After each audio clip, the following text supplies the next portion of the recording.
Hey guys, welcome to a new comic book review. Today we're talking about Young Justice number 8, but one of the comics, or technically DC Comics, but one of the comics line that DC has.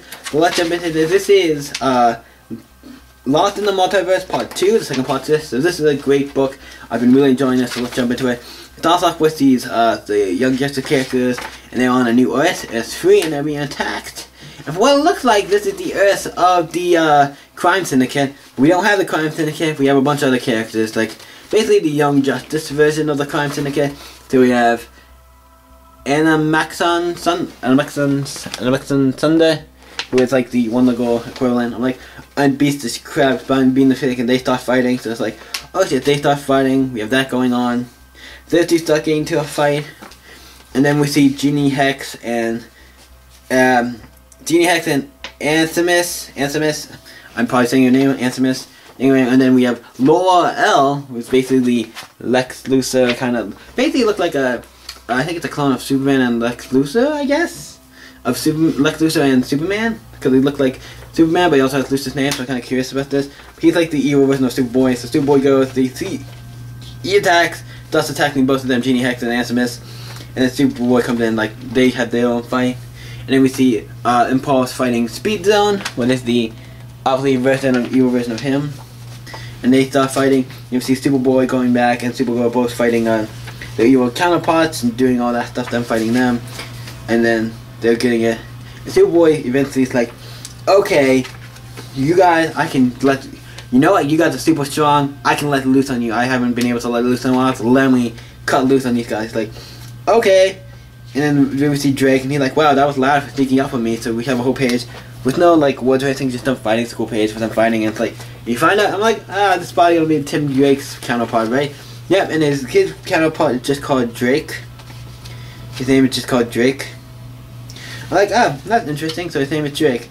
That's interesting. So basically, Robin kinda gets into one, like, he has a gun up to him, it's like, a gun, I'm like, robust, honest. And then he shoots him, and like, he saves, and then obviously Impulse saves him, like, from getting shot. It's like, yeah, now I gotta go, fighting evil speedster, And then somebody sneaks up on him, he hits him, throws him into the place. It's a guy who is, we find out, Snapper Car. I'm like, oh shit, and you're in a Snapper Car. That's an interesting thing to see. He starts snapping, and then a bunch of people come up and start attacking him and doing stuff, and he's kind of get shocked and gets knocked out almost. Then somebody comes, then the Batwoman shows up of this Earth Batwoman, who's also kind of technically like spoiler.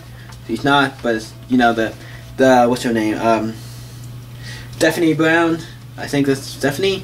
I don't know if Stephanie Brown. I know Stephanie, and it's like, he talked about like all this stuff, like, hey, I'm from a different universe, all this stuff. We kind of sing on that universe. And it's like, oh, I just found out, and then it's like beep beep, and then whatchamacallit, Impulse comes in and knocks around, and he's like saying Drake was a great name, and then he's like,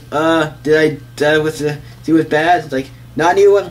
I don't think he was evil. No, he just fucked up and knocked her out, and he probably was not evil. So he just fucked everything. He fucked himself up. Like, we need to go to the Batcave. There's a Batcave? Like, detective, huh? It's a detective hunch. Like, there's a Batcave. 99% there's a Batcave. There's probably like a 1% where there isn't, but like, yeah. Also shows in the next page, Teen Lantern fighting a Hack, what is the evil version of her. And then we have Genie Hex. He goes back to her truck, because he's like, I gotta make sure the stuff in the back of my truck is okay. We don't know what it is yet. Well, I'm kind of curious, because that's something I've been keeping a secret. I actually kind of like that. I'm like, I want to know what's in the back of her truck. Like, what kind of magical items are in the back of her truck?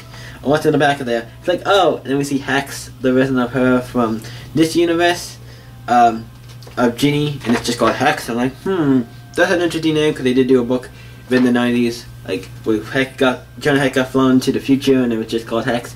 It's kind of like that name. I don't know if that's a reference to that. Probably not, because it's just like Hex, cool name. So I'm like, yeah, it was him and Drake, and they basically look like they shoot her or something.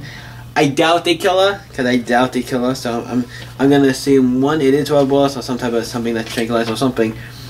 But she doesn't even know what he had. And it ends with next, Teen Lantern's Secret Origin, because we actually don't know much about Teen Lantern. He's one of the only characters we don't know much about. I think him and Teen Lantern, and technically I would say Genie Hex are the only two characters we know the least about. We know a lot about Amethyst from the first arc. We know about Tim Drake from, because he's been in multiple books. we figure out what happened to Superboy, and then Wonder Girl and Impulse we kind of have more, we know a little bit about them. Probably Impulse we know from the probably Flash books, because I bet he's been in that, and Wonder Girl's probably been in stuff in other books too. So yeah, I'd like we have to get this Teen Lantern's origin, because we really don't know. It's the one we know the least amount, I think, about of everybody. But yeah, there's a really good book, and Bendis I think has been killing. This is one I think Bendis' best books right now. Next to Batman Universe, this is my second pick of his best book at DC. Like, this is a good book. It's really fun. Them going through the Young Justice characters, going through the multiverse and fighting different characters, meaning all kinds of different versions of themselves and universes. It's great. It's a fun book. We need this. I need this. We need this. This is a great book. I would recommend this highly. So check out Young Justice. I actually give it 1 out of 10. I actually, like I said, this is one of my favorite books now when it comes to DC.